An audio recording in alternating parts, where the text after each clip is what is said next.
हमें ज्वाइन किया है नईम पंजोता साहब ने, तहरीके इंसाफ के रहनुमा हैं, वकील भी हैं। नईम पंजोता साहब, जो इस वक्त हालात नजर आ रहे हैं, ऐसे लग रहा है आप तो इलेक्शन लड़ ही नहीं सकेंगे तहरीके इंसाफ के लोग।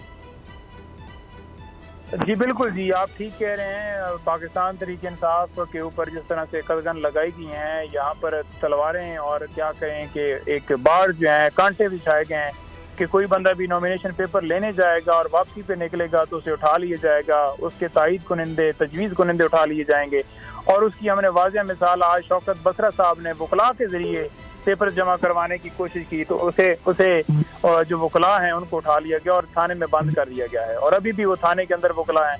इसी तरह के से खुशाब में वकील जो हैं हमारे वहाँ पर उम्मीदवार हैं, तो उनके घरों में छापे मारे गए हैं। और आज भी 2 प्रेस कॉन्फ्रेंसेज करवाई गई उठा के, एक शाहपुर में कल एक करवाई गई उठा के, हमारे इफ्तिखार गोंदल साहब हैं, एक यहाँ पर नूर याद कलियार साहब हैं यहाँ पर साहिवाल में, उनको उठाकर प्रेस कॉन्फ्रेंस करवाई गई है। तो जो उम्मीदवार हैं ये चाहते हैं कि कोई उम्मीदवार ही ना हो, तो फिर इलेक्शन करवाने की ज़रूरत ही नहीं है। फिर आप नोटिफिकेशन निकाल दें नवाज शरीफ साहब का कि ठीक है जी वो बन गए। आप अपने लोगों के ऊपर, अपने पाकिस्तान के शहरियों के ऊपर जुल्म जबर करवा रहे हैं, उनको हक ही नहीं दे रहे कि वो मुल्क में सियासत कर सकें, वो वोट का हक इस्तेमाल कर सकें, वो बतौर उम्मीदवार जो है कंटेस्ट कर सकें जो उनका आइन उन्हें हक देता है। तो फिर इस इलेक्शन की क्या ज़रूरत है? साफ शफाफ इलेक्शन की निगरान हुकूमत बात कर रही है, इलेक्शन कमीशन बात कर रहा है, चीफ जस्टिस बात कर रहा है, लेकिन इम्प्लीमेंट होता हुआ कोई नज़र नहीं आ रहा। यहाँ पर नॉमिनेशन पेपर क्या, मैं ये कह रहा हूँ कि जो पेपर साइन करवाने थे, आज डिस्कस करने थे चेयरमैन साहब से, वो कल पाबंदी लगा दी गई कि आप खान साहब से वो डिस्कस नहीं कर सकते लिस्टों के हवाले से। आज नॉमिनेशन पेपर के हवाले से साइन उन्होंने लेने थे शाह महमूद कुरैशी साहब से, वो रोक दिए गए।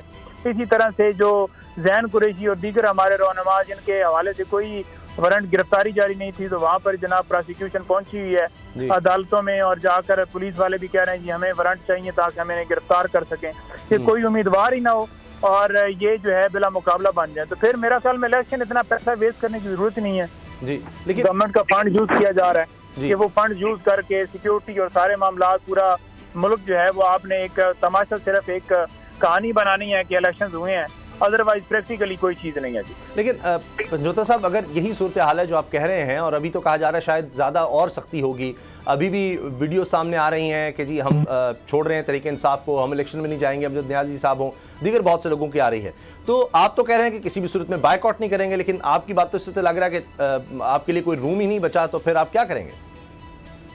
देखें, हम जो है वो फिर मारते हैं तो मार दें, हम तो यही देख रहे हैं कि ठीक है जो इन्होंने करना है वो कर दें। लेकिन यहाँ पर जो कानून नाफिज करने वाले इदारे हैं, चीफ जस्टिस बैठे हुए हैं, इलेक्शन कमीशन बैठे हुए हैं, तो क्या इन्होंने अवाम के अंदर, कौम के अंदर और अगले जहान हिसाब नहीं देना कि जिस तरह से ये जुल्म मुल्क के अंदर हो रहा है तो उसके ऊपर ये खामोश तमाशाई बनकर बैठे रहें और देखते रहें कि हो क्या रहा है और होता रहे, और ये कहें कि हम अपनी आईनी जिम्मेदारियाँ जो है अच्छे तरीके से निभाना जानते हैं, ये कहाँ पर निभाई जा रही है? मुझे ये तो बताया जाए कहाँ पर आईनी जिम्मेदारी निभाई जा रही है। दूसरी तरफ जोड़ तोड़ हो रही है जी, फलाना आएगा वो हुकूमत बनाएगा, ये हुकूमत बनाएगा, पंजाब में इसकी होगी, केपी में इसकी होगी। यहाँ पर हमारे नॉमिनेशन पेपर जो है वो जमा करवाने के लिए लोगों को सामने पुलिस बिठाई गई है कि कोई आएगा तो उठा लिया जाएगा, जो उम्मीदवार अपनी ख्वाहिश जाहिर करेगा रात को पुलिस उसके घर पहुंच जाएगी कि ये उम्मीदवार है। तो ये क्या तरीका है? ये मतलब आप समझते हैं कि ये इलेक्शन हो रहा है? कोई इलेक्शन नहीं हो रहा जी। ये अच्छा, सब्सक्राइब करें और बेल दबाएं ताकि कोई खबर रह न जाए।